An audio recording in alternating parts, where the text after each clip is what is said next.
আজকে সকালে ঘুম থেকে উঠে ব্যস্ত হয়ে গিয়েছি। আজকে হলো চালের রুটি আর গরুর গোশ রান্না করব আর চালের রুটি। তো যেহেতু সকালের নাস্তা, তার মানে সকাল সকাল উঠতে হয়েছে। আর এখানে চালের রুটি বানাইতে কিন্তু ভালোই ঝামেলা হয়, কারণ এটা কাই করতে হয়, তারপরে আটাটা অনেক সুন্দর করে যদি সেদ্ধ না হয় সেটা রুটিটাও আবার সুন্দর হয় না। কি একটা ঝামেলা, কিন্তু এটা খেতে কিন্তু অসাধারণ। ঝামেলার জিনিস সবসময় একটু বেশি মজা হয়। আর এখানে যে চালের রুটির এইরকম করে যদি গোল গোল করে বানাই না হয় না, রুটিগুলো এক সমান হয়, সুন্দর হয়।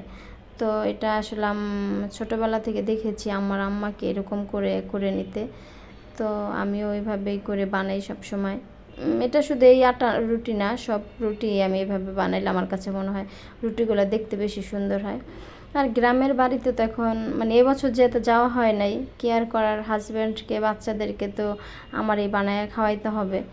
তো এই জন্য আর কি, যেটা যতটুকু সম্ভব ঘরে বসে করানো কিংবা করা যায় ততটুকু করে হাজব্যান্ডকে খাওয়াইছি, পছন্দ মতন খাবারগুলো চেষ্টা করেছি খাওয়ানোর। যেহেতু ওর চালের রুটি আর গরুর গোশ অনেক পছন্দ। আর আসলে ওর ভাগ্যটা এমনই যে ও ওরকম কোথাও যে খেতেও পারে না, আর সম্ভব হয় না। যাই হোক, আর কিছু না বলি। তো এই জন্য আর কি আমিও চেষ্টা করি যে যতটুকু ওর খাবারগুলো আসলে ওরে আমি খাওয়ানোর চেষ্টা করি। কারণ মানুষ নাকি এক খায় মার হাতে, এক খায় শাশুড়ির হাতে।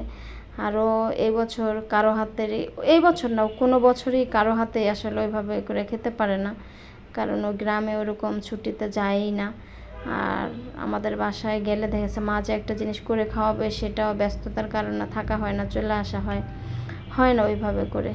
তো এই জন্য ওর পছন্দের খাবারগুলো আসলে আমিই চেষ্টা করি সবসময় বাসায় বানায়া খাওয়ানোর। আলহামদুলিল্লাহ ও খায়। আর চালের রুটির কি যদি না ফুলে তাহলে কখনোই কিন্তু এরকম সফট হয় না চালের রুটিগুলা। তো চালের রুটি যদি ফুলে ভাজার পরে তাহলে রুটিগুলো অনেক সফট হয়, খেতে আরও বেশি মজা হয়। এই তো এখানে গরুর গোশ রান্না করা হয়ে গেছে, গরুর গোশ দিয়ে চালের রুটি দিয়ে আমার হাজব্যান্ড এখন খাবে। আর ও খেলে যে আমার কাছে কি ভালো লাগে জানি না, কার কার হাজব্যান্ড খেলে বউদের কাছে ভালো লাগে জানি না, কিন্তু আমার কাছে ওরে খাওয়াইতে পারলে আমার কাছে খুব ভালো লাগে।